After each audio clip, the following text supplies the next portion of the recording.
I've asked of atheist friends, and maybe some of you guys are listening. You want to comment on this in the chat, in the chat down beneath. It'd be interesting if you are an atheist, if you don't believe in God and you do believe in Darwinism, then why doesn't it apply to humans? Like why should the strongest and more powerful amongst us dominate the weak? Why is that wrong? Then Christianity tells me it's wrong. The Bible tells me it's wrong. It says that again, what you do to the least of these, you've done to me. How you treat the bottom of the totem pole in society, God, that's what Jesus says, I'm going to judge you based on, not what you do to rich and powerful people. And we have numerous scriptures I could cite, for the next 10, who would give minutes. who would give their child a serpent if they asked for a snack, or whatever. It's like, it's like you're going to be nice to your own kids, but you want to be nice to those who don't want to be nice to you, essentially. Yeah, that's right. And love your enemy. It's clearly stated, in the text, or, the fact that we all have the image of God. And if you violate a human, you're violating the image of God is a basic idea in Judaism and Christianity. And I mean, it kind of goes on and on again about sort of live peaceably, with those around you.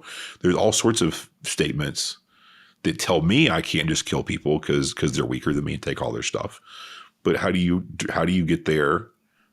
If there's not a God, I've never been convinced of that, by anyone with that perspective. Yeah. And we talked a little bit about this beforehand. I think there's an effort from atheists to try to use an evolutionary kind of framework to prove that. I don't think it works, but essentially that what's good for the group is what we have adapted to because it's good for us. So you can kind of like back yourself into an evolutionary framework of like survival based off of a group mentality. But we're going to do a whole video about René Girard at some point because he turns that completely on its head. And but it also doesn't work if you've been to Africa, and like really observed wildlife. So I've been blessed to go to Africa a couple of times, for work. And, if you're there, you might as well take the time to go out and do a game ride kind of thing and watch all the animals. And what you see with almost every animal group, all of them, there's no kindness. There's no water buffalo rights, or, hippopotamus rights. It's like the biggest, strongest male kills all the other ones and runs them off. And he gets all the women for himself and he dominates. And that's just how it is until he's too old and weak to continue that role. Then he goes off by himself and dies. Like we got a picture when I was there the first time of an old male water buffalo who was too weak to keep up with the herd anymore. And, he had been the boss, he'd been the bull, and, he got run out.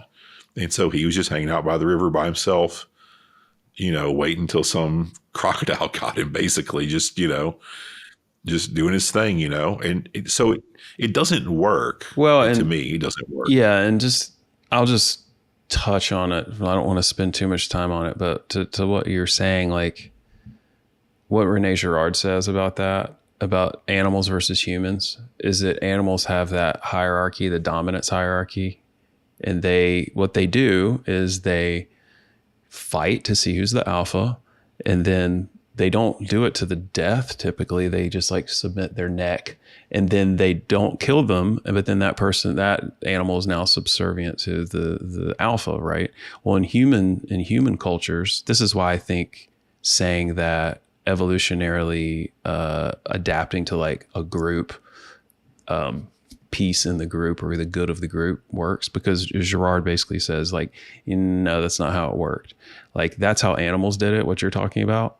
Humans would take all that violence that we have inside and then just project it on like a scapegoat.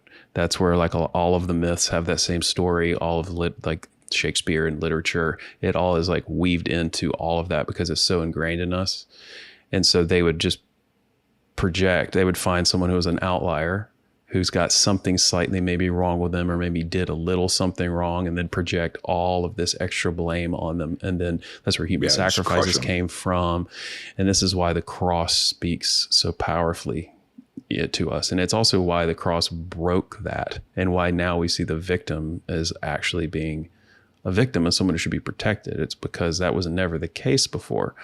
So you can't say, at least through looking at it, we'll do a whole video about Girard's theories and stuff, but you can't look back at history and look at the evolutionary kind of process of like how humans developed culture and survival mechanisms and all this stuff and be like, yeah, they did that for the good of the group. And so because it's good for themselves, the good for the group is good for you. Well, actually, Girard says the opposite. He's like, yeah, they survived it. We survived as a group by projecting violence onto one person and then making that relieve the pressures of the group.